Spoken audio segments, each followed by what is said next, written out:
다시금 한국 축구 레전드 중 한 명인 기라드, 기성용의 발언이 재조명되고 있습니다. 기성용이 직접 한 유튜브 방송에 출연하여 이강인에 대해 얘기했었는데요.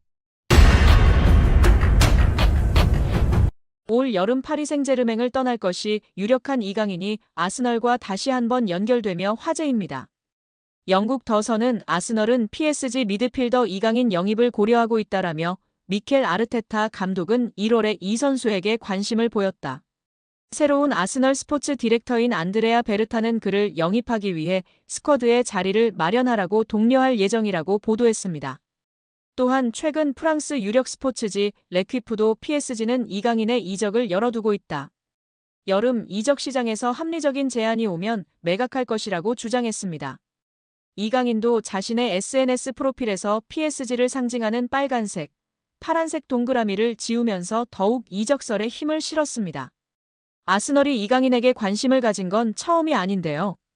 지난 겨울 부카요 사카가 부상당한 뒤 이강인에게 관심을 보였습니다. 이번에는 새롭게 부임한 스포츠 디렉터 베르타의 존재가 이강인의 아스널 이적설에 불을 지피고 있습니다. 베르타는 2023년 당시 아틀레티코 마드리드에서 이강인 영입을 추진했다가 실패했던 인물입니다. 더선은 PSG가 이적을 언하고 있기에 이 선수의 이적이 비교적 빨리 완료될 가능성이 있다. 아스널이 싱가포르와 홍콩에서 프리시즌 경기를 할 때 이강인도 비행기에 탈 수 있다라며 덧붙였습니다. 이런 예상대로 이강인이 아시아 투어에 합류한다면 7월 31일 예정된 토트넘 호스퍼전에서 손흥민과 맞대결을 펼칠 수 있습니다. 다시금 한국 축구 레전드 중 한 명인 기라드, 기성용의 발언이 재조명되고 있습니다. 기성용이 직접 한 유튜브 방송에 출연하여 이강인에 대해 얘기했었는데요. 이강인의 성장과 잠재력을 감탄하며 한국 축구 선수들이 유럽에서 어떤 평가를 받을 수 있는지에 대해 전했습니다. 기성용은 이강인에게 자신감과 경기 운영에 필요한 성격적인 요소들을 갖추는 것의 중요성을 강조하며 중앙 미드필더가 중요한 역할을 한다고 언급하였습니다.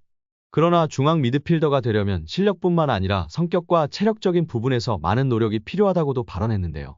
기성용은 이강인이 발렌시아에서의 데뷔와 그의 성장을 언급하며 한국 선수들이 경기에서 더 많은 인정을 받고 유럽 리그에서 성공을 이룰 수 있기를 기대한다고 발언했었습니다. 기성용 선수가 이강인 선수에 대해 이야기한 점과 더불어 다양한 이강인 관련 소식 자세히 알아보도록 하겠습니다. 기성용 선수는 이강인 선수 데뷔 때를 먼저 언급했는데요. 강인이 같은 경우에는 어렸을 때부터 발렌시아에서 데뷔를 했잖아요. 그러니까 그 전에 이제 유스 시절 때 강인이가 어떻게 컸고 어떤 기량을 보여줬는지 보다는 저는 이것보다는 어쨌든 그 나이에 흥민이도 마찬가지고 그 어린 나이에 스페인이라는 무대에서 발렌시아잖아요. 이거는 정말 좋은 팀이잖아요. 발렌시아는 스페인 유스에서도 알아주는 명문팀이에요. 거기서 인정받고 대우받으며 데뷔했다는 것 자체가 이미 엄청나게 충격적인 사실이에요. 저는 외국에서 생활을 해서 더욱 와닿았어요. 정말 엄청나게 충격적이었어요. 그리고 이제 그 강인이의 플레이를 보면서 이 친구가 이렇게 볼을 차는구나라는 거를 봤을 때 두 번째 충격을 받았어요. 더 놀라운 건 강인이의 플레이가 작년하고 올해하고 점점 다른 것 같아요. 완전히 다른 모습으로 엄청나게 성장하고 있다는 게 보여지고 느껴져요. 피지컬적인 부분이나 또 경기를 운영하는 부분이 아직 어린 나이임에도 불구하고 엄청나게 빠르게 습득하고 성장하는 것 같아 놀라워요. 한번 이렇게 흡수해서 그거를 경기장에서 자기 것 만들고 성장하고 이게 정말 너무 빠른 것 같아요. 그게 사실은 어려운 건데 이렇게 단시간이 되었다는 게 정말 놀라워요. 그리고 19살, 20살, 21살, 23 이렇게 25살 계속 변하거든요. 강인이가 딱 지금 피지컬적인 부분에서 변화가 저는 있었다고 봐요. 2001년생이니까 물론 본인의 노력도 당연히 있었겠죠. 그러다 보니까 어떤 폭발력이나 그 다음에 드리블을 할 때 이제 결국에는 이 몸이 받쳐줘야 드리블을 할 수 있는 거잖아요. 그런 부분에 있어서는 확실히 작년, 재작년, 작년 올해가 좀 다른 느낌인 것 같아요. 강인이가 보고 있는 미드필더 중앙 포지션은 경쟁이 높고 수비, 중앙 미드필더로서는 기술적으로 뛰어나야 하고 스피드가 좋은 측면과는 다른 특별한 능력이 필요해요. 미드필더는 공격과 수비를 동시에 수행하며 경기 운영의 핵심적인 역할을 해요. 미드필더는 중앙과 사이드에 유리한 시야를 가지고 있어 팀의 빌드업 및 수비에 기여해야 해요. 최근에는 수비적이면서도 공격적이고 영리한 미드필더들이 선호되고 있는 것 같아요. 하지만 이러한 역할은 위험을 감수해야 하기 때문에 풀어나오는 것이 어렵고 점수를 받는 것도 무척이나 힘들다며 미드필더 역할의 중요성, 어려움을 이야기했습니다. 이를 통해 이강인 선수가 중용받는 이유도 명확하게 알 수 있었던 것 같습니다. 현대 축구에서 가장 중요시 되고 있는 볼간수와 탈압박이 가장 장점인 이강인 선수이기 때문에 중용받을 수밖에 없고, 여기에 기술적 우위와 적극적인 수비가담까지 있으니 정말 엔리케 감독이 사랑하지 않을 수 없을 것 같습니다. 여기에 기술적 우위와 적극적인 수비가담까지 있으니 정말 엔리케 감독이 사랑하지 않을 수 없을 것 같습니다. 이강인의 인성이 재조명되고 있습니다. 두 차례 SNS 사과 이후 직접 태국전을 앞두고 선수들은 훈련하고 있는 배경 삼아 사과를 하기도 했던 이강인 선수인데요. 이제는 완전히 탁구게이트가 막을 내렸고 축구에만 집중하고 있는 상황입니다. 이러한 상황 속 지난 이강인이 형들에게 했던 일이 재조명되며 화제인데요. 지난 U20 월드컵 때 형들이 장난이 심했다고 인터뷰하기도 했던 점이 부각되던 이강인이었지만 이러한 모습은 부각되지 않았었죠. 다시금 이강인 선수가 U20 월드컵 형들 향한 마음이 부각되며 화제입니다. 이강인은 생일을 맞이해 U20 대회에 함께 출정했던 선수들에게 선물을 전달한 것으로 알려지며 훈훈함을 더했습니다. 지난 19일 오후 이규혁은 개인 인스타그램 스토리를 통해 이강인에게 받은 선물을 공개하며 고맙다는 메시지를 남겼습니다. 이규혁 등 U20 멤버들을 통해 공개된 선물 내역은 일회용 마스크, 주전부리, 스타벅스 충전 카드 등이었습니다. 또한 이강인은 선물을 준비하며 편지를 남기기도 했습니다. 이강인은 편지를 통해 경기장 속에서도 밖에서도 우리나라를 대표해 매순간 최선을 다한 진짜 사랑하는 형님들.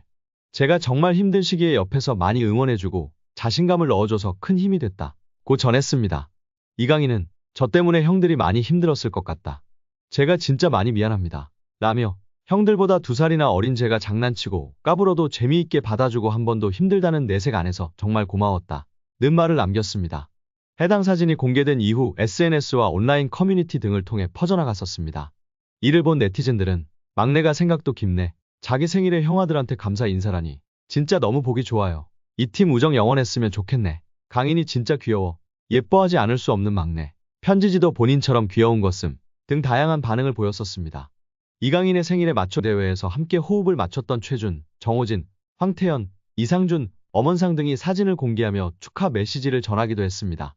또한 자신을 프로 데뷔해주었던 발렌시아이지만 갑작스럽게 내쳐지며 큰 상처를 준 발렌시아인데도 감사 인사를 한 이강인의 인성을 조명받기도 했습니다. 이강인은 자신의 인스타그램에 발렌시아를 떠나며 마지막 소감을 남겼었는데요. 이강인은 오늘 발렌시아와 그 팬분들께 존중의 의미를 담아 작별을 고한다.